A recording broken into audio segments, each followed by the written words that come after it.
নমস্কাৰ ফ্ৰেণ্ডসকল, স্বাগতম জনাইছো মোৰ আৰ্টেক আছাম জি9 আজি আপোনালোকৰ এটা ভাল খবৰ আছে। ৰেলৱে বিভাগৰ ফালৰ পৰা বহুত কেইটা নতুনকৈ চাকৰি পদ মুকলি কৰা হৈছে। এই চাকৰি পদসমূহ আপোনালোকৰ ল'ৰাৰ লগতে ছোৱালীসকলে আবেদন কৰিব পাৰিব। ইয়াতে আপোনাৰ যোগ্যতা 10 পাছ 12 পাছ কৰাসকলে আবেদন কৰিব পাৰিব। ইয়াতে আপোনাৰ 25,000কৈ চেলাৰী লাভ কৰিব আৰু ইয়াতে লাষ্ট ডেট হ'ব আপোনালোকৰ 22 মাৰ্চলৈকে কিন্তু আবেদন কৰিব পাৰিব। ইয়াৰ আগতে আপোনালোকে আবেদনসমূহ কৰিব। তো আপোনালোকে আবেদনসমূহ কেনে কৰিব ষ্টেপ বাই ষ্টেপ মই ভিডিঅ'খনত জনাই দিম। আপোনালোকে ভিডিঅ'টো স্কিপ নকৰি শেষলৈকে চাই থাকিব।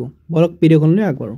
তো আবেদন কৰাৰ আগতে প্ৰথমে আপোনালোকে ৰেলৱে বিভাগৰ যিটো জব হয় জবৰ ডিটেইলছ মই প্ৰথমে চাই ল'ম। তো ইয়াত দেখুৱাইছে পোষ্ট নেম দেখুৱাইছে আপোনালোকে executive, JR manager, multitasking staff, MTS। তো ইয়াতে এই তিনিটা পদত কিন্তু চাকৰি পদসমূহ মুকলি কৰা হৈছে। টোটেল ভেকেঞ্চি দেখুৱাইছে 642টা পদ ইয়াতে মুকলি কৰা হৈছে।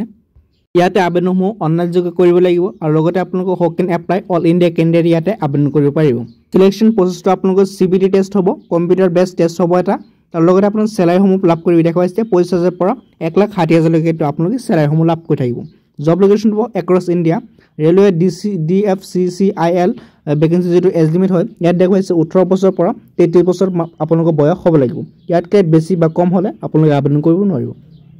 এপ্লিকেশ্যন ফিজ দেখুৱাইছে জেনেৰেল OBC কাৰণে 1,000 টকা, SC ST কাৰণে সম্পূৰ্ণ ফ্ৰীত আবেদন কৰিব লাগিব। লগতে আপোনাৰ পে'মেণ্ট মোডটো হ'ব অনলাইন ডেবিট কাৰ্ড, আপোনালোকৰ নেট বেংকিং ইউজ কৰিব লাগিব। এডুকেশ্যন কোৱালিফিকেশ্যন লাগিব 10 পাছ 12 পাছ, গ্ৰেজুৱেট পাছ কৰাসকলে ইয়াতে আবেদন কৰিব পাৰিব। লগতে আপোনালোক আবেদনসমূহ কেনে কৰিব ইয়াতে আপোনালোকে গম পাই যাব। আবেদন কৰিবৰ কাৰণে আপোনালোকৰ এইখন পেজৰ তলত আহি যাব, স্ক্ৰল ডাউন কৰি ইয়াত দেখুৱাইছে এপ্লাই অনলাইন, ক্লিক হিয়াৰ অপশ্যন এটা পাব ৰঙা। ইয়াত ক্লিক হিয়াৰ অপশ্যনটো আপুনি কি কৰিব ক্লিক কৰি দিব লাগিব। যেতিয়াই ক্লিক কৰি দিব, ক্লিক কৰাৰ পিছত আপোনালোকক এনেকুৱা এটা ইম্পৰ্টেণ্ট ইনফৰমেশ্যন বুলি এটা পেজ অপেন হৈ যাব। ইয়াত দেখুৱাইছে candidate has fill registration details to receive login ID and password. তো আপুনি কি কৰিব লাগিব প্ৰথমে ৰেজিষ্টাৰ কৰিব লাগিব, তেতিয়া আপোনালোকে আবেদনসমূহ কৰিব পাৰিব। তো ইয়াতে কেইটামান ষ্টেপ দিয়া আছে কি কৰিব লাগিব। তো ইয়াতে আপোনালোকে দেখুৱাইছে ইয়াতে কৰ্নাৰত ৰেজিষ্টাৰ এণ্ড লগইন দুটা অপশ্যন পাব। প্ৰথমে আপোনালোকে ৰেজিষ্টাৰ কৰিবৰ কাৰণে ৰেজিষ্টাৰ অপশ্যনটোত ক্লিক কৰি দিব। ক্লিক কৰাৰ পিছত অকণমান লোডিং হ'ব। লোডিং হোৱাৰ পিছত কিন্তু আপোনালোকৰ সন্মুখত এনেকুৱা এটা ইনষ্ট্ৰাকশ্যন আহিব, ইয়াতে ক্লজ কৰি দিব লাগিব। ক্লজ কৰি দিব আপুনি ইয়াতে। যেতিয়া আপুনি ইয়াতে ক্লজ কৰি দিব, ক্লজ কৰি দিয়াৰ পিছত কিন্তু আপোনালোকৰ ইনষ্ট্ৰাকশ্যন আহিব। ইয়াত দেখুৱাইছে নোট আহি যাব।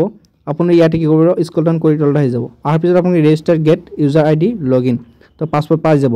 তো ইয়াতে আপোনাক দেখুৱাইছে পোষ্ট নেম আপুনি দিব লাগিব। প্ৰথমে আপোনাৰ পোষ্ট নেমটো চিলেক্ট কৰি ল'ব। ইয়াতে যেতিয়া আপুনি চিলেক্ট অপশ্যন ক্লিক কৰিব তেতিয়া আপোনালোকৰ পোষ্টসমূহ ইয়াতে দেখা পাব। তো যেতিয়া আপুনি পোষ্ট এটা চিলেক্ট কৰিব, চিলেক্ট কৰাৰ পিছত আপোনাৰ পোষ্ট কোডটো বহাই দিব। বহাই দিয়াৰ পিছত আপোনালোকৰ যিটো নেম হয় আপোনালোকৰ ফুল নেমটো ইয়াত দি দিব, কেণ্ডিডেট ফুল নেম। আপুনি যদি আবেদন কৰিছে আপোনাৰ নামটো আপুনি ইয়াতে ফুল নেমসমূহ দি দিব। আপোনাৰ যিটো নাম্বাৰ হয় ফোন নাম্বাৰটো আপুনি ইয়াত দি দিব লাগিব।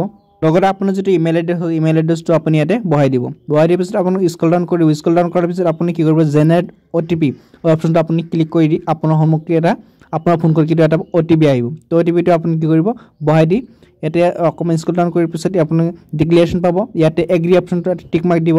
টিক মাৰ্ক দিয়াৰ পিছত আপোনালোকে ইয়াতে কি কৰিব এটা কেপচা পাব। কেপচাটো আপুনি ইয়াত ফিল কৰিব। ফিল কৰাৰ পিছত কিন্তু আপোনাক অকণমান স্ক্ৰল ডাউন কৰিব। স্ক্ৰল ডাউন কৰাৰ পিছত আপুনি ৰিভেৰিফাই এটা অপশ্যন পাব। ৰিভেৰিফাই অপশ্যনটো আপুনি কি ক্লিক কৰি দিব লাগিব। ক্লিক কৰাৰ পিছত কিন্তু আপোনাৰ সন্মুখত আপোনাৰ পাছৱৰ্ডটো আহি যাব। তেতিয়া আপোনালোকে লগইনটো কৰিব পাৰিব। লগইন কৰাৰ পিছতে কিন্তু আপোনালোকে আবেদনসমূহ কৰিব পাৰিব। তো যিহেতু মোৰ আবেদন নিজে নকৰোঁ, তো আপোনাক জাষ্ট এইখিনি দেখুৱালোঁ, আপোনাৰ বাকীখিনি আপুনি নিজে কৰি ল'ব পাৰিব। যদি ভিডিঅ'টো কিবা অসুবিধা পায় কমেণ্টত জনাব আৰু যদি ভিডিঅ'টো ভাল লাগে লাইক কৰিব। মোৰ চেনেলটো ছাবস্ক্ৰাইব কৰি লগত থাকিব। এনেকুৱা ভিডিঅ' দিলেও পাই থাকিব। লগতে আপোনাৰ বন্ধু বান্ধৱীক ভিডিঅ'টো শ্বেয়াৰ কৰি দিওঁ। লগ পাম অন্য এটা ভিডিঅ'ত। ধন্যবাদ।